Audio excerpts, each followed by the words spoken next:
فاطمہ عمیر سے کہتی ہے کہ تم نہیں جانتے کہ جس گھر میں بیٹی کی ڈولی نہ اٹھے اس گھر سے باپ کا جنازہ اٹھایا جاتا ہے، اور یہ کہ تم نے ہمارے ساتھ اتنا برا سلوک کیا ہے کہ جس کو بھلایا جانا ناممکن ہے،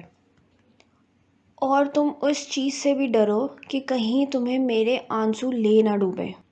اس پر عمیر بہت پریشان دکھائی دیتا ہے،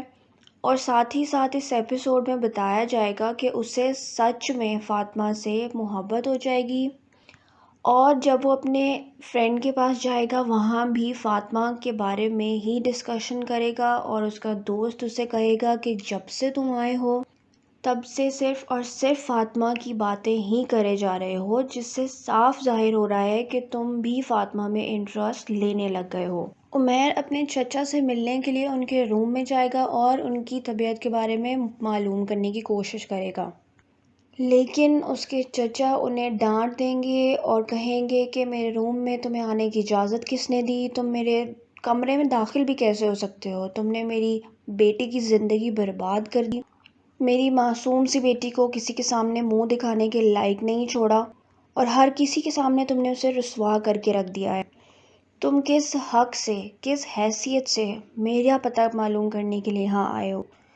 میں کسی کا چچا نہیں ہوں اور تم میرے بھتیجے نہیں ہو، لہٰذا آئندہ میرے پاس آنے کی کوشش مت کرنا۔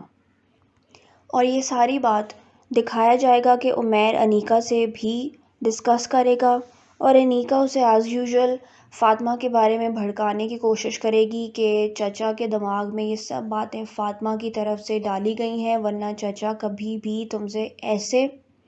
نفرت بھرے لہجے میں بات نہ کرتے، اور اگر ہاسپٹل میں فاطمہ تمہیں ان سے ملنے دیتی تو بھی چچا جان کبھی بھی تم سے اس لہجے میں بات نہ کرتے۔ ساتھ ہی فاطمہ کے ابو اپنی بہن سے مطہر اور فاطمہ کی منگنی کے بارے میں بات کریں گے کہ گھر ہی میں چھوٹی سی رسم ادا کر دی جائے جس کی وجہ سے یہ دونوں ایک دوسرے کے ساتھ رشتے میں بندھ جائیں،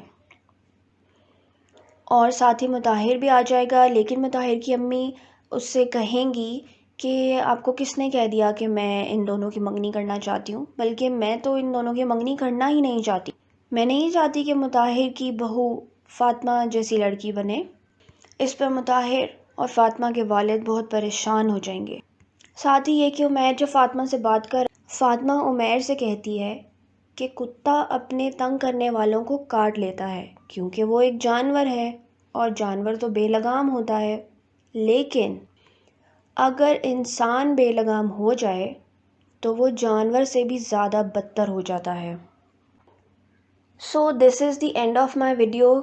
If you want to know more, then kindly like, share and subscribe my channel.